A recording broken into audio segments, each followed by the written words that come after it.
আসসালামু আলাইকুম viewers, welcome to the Anar blogs. আজকে আম্মু রান্না করবে মুরগির মাংস দিয়ে পাতলা করে ঝোল। প্রথমে একটি ডেকচিতে তেল গরম করে নিব।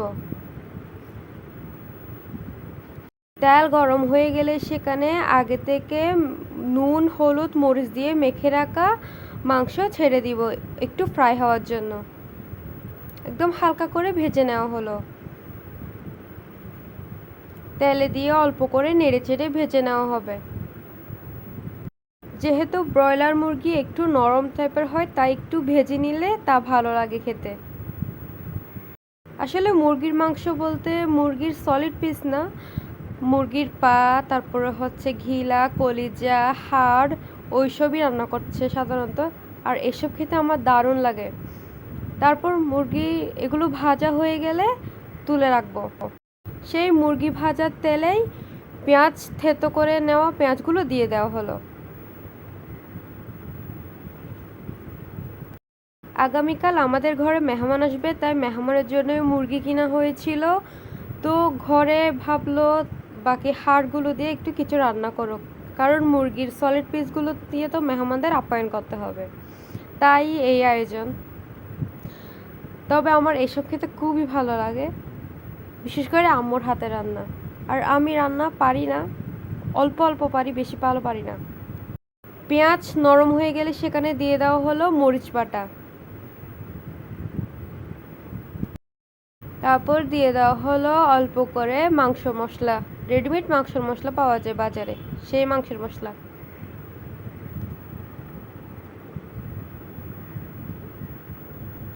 আম্মু সবসময় মুরগির মাংস বাটা মশলা দিয়ে রান্না করার ট্রাই করে, তাও মাঝে মধ্যে আবার গুঁড়ি মশলা ইউজ করে যখন আম্মুর বাটা মশলা বাটতে ইচ্ছা করে না তখন।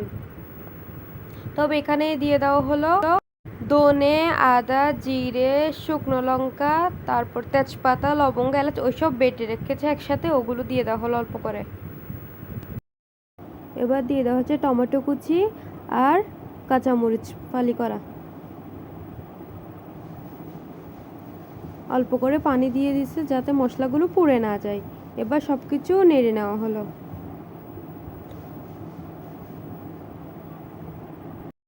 এবার মশলা কষার জন্য ঢাকনা দিয়ে রাখা হবে কিছুক্ষণ পর ঢাকনা খুলে চেক করে নেওয়া হবে মশলা কষেছে কিনা। মশলা কষে গেলে একটুখানি নেড়ে দিয়ে সেখানের মধ্যে মাংসগুলো দিয়ে দেওয়া হবে।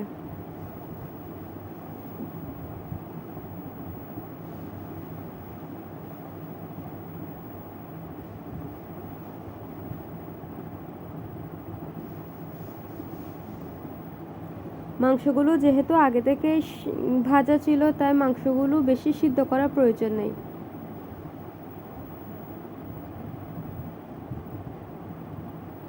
এবার মাংস সহ মশলার সাথে মিক্স করে নেওয়া হবে ভালো করে।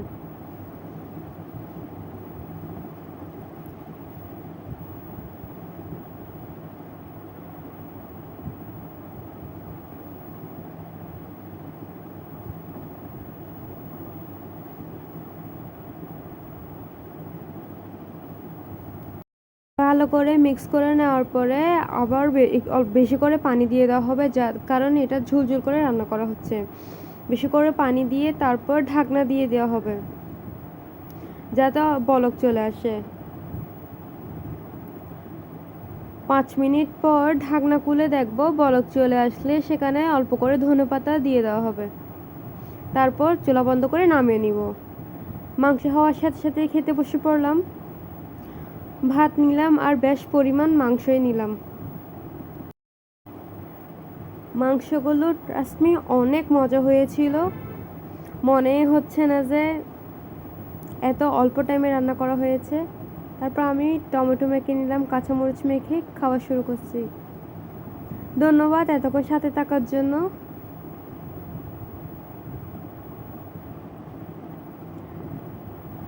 Like, comment, share and follow please.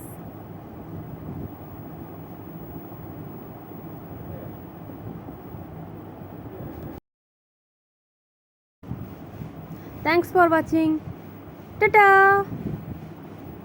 Love us.